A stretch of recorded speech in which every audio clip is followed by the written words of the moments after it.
Խնդիրը պահանջում է գտնել կարող է արդյոք մի քանի հաջորդական պարզ թվերի գումարը լինել պարզ։ Շատ լավ, եթե առաջին միտքը, երբ մենք նայում ենք այս խնդրին, դա այն է, որ ապացուցենք ինչ-որ ձև, որ հնարավոր չէ, ապա դա սխալ ուղղություն է նմանատիպ խնդիրների համար։ Խոսենք նրա մասին, որ եթե խնդիրը հարցնում է հնարավոր է արդյոք ինչ-որ պնդում կոնկրետ, մենք չենք սկսում ապացուցել, որ հնարավոր չէ, սկսում ենք ուղղակի օրինակ փնտրել, որովհետև դա ամենաճիշտ ուղղությունն է հասկանալու համար, հնարավոր է թե ոչ։ Եթե հնարավոր լինի, ապա ինչ-որ ընթացք օրինակ փնտրելուց հետո մենք կգտնենք։ Եթե հնարավոր չլինի, ապա անընդհատ մեր կառուցած օրինակները ինչ-որ պատճառով չեն ստացվի։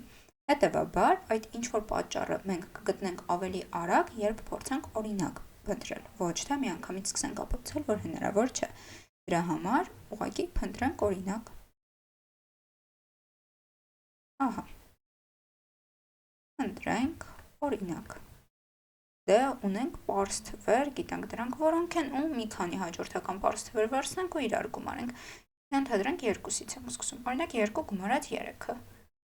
Հավասարը 5 եւ սա արդեն օրինակ է։ Հետևաբար հենց ամենաառաջինը մեզ բավարարեց, չէ՞ որ հարցնում էր մի քանի հաջորդական պարզ թվեր, արդյոք այդպիսի գոյություն ունեն։ Դե 2-ն ու 3-ը երկու հաջորդական պարզ թիվ են, որոնց գումարը 5 է եւ կրկին պարզ թիվ է։ Կարող ենք ավելի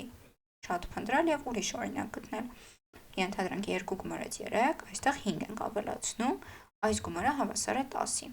Հաջորդ պարզ թիվը մեզ մոտ է 7-ն է։ Այսինքն այս ընդհանուր գումարը հավասար է 17-ի, որը կրկին պարզ է։ Այսինքն մենք ոչ թե մի օրինակ գտանք, այլ երկու օրինակ գտանք։ Հետևաբար մեր պատասխանը այս խնդրի համար այո, եւ մենք կարող ենք ներկայացնել դրա համար օրինակ։ Այսինքն այս խնդրի ընդհանուր ամբողջ միտքը կայանում է նրանում, որ եթե հարցը այսպես է ձևակերպված, կարող է արդյոք ինչ-որ մի պնդում, մենք սկսում ենք օրինակ փնտրել այդ պնդման համար բավարարող։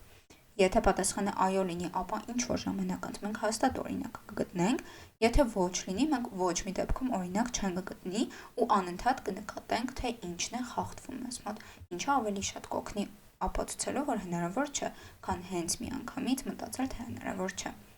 Ուստի այսքանով խնդրի լուծումը կարող ենք ավարտել, դրա պատասխանն է այո եւ ունենք օրինակ։ Սա բավարար լուծում է։ Այսքանով ավարտենք ամբողջ լուծումը։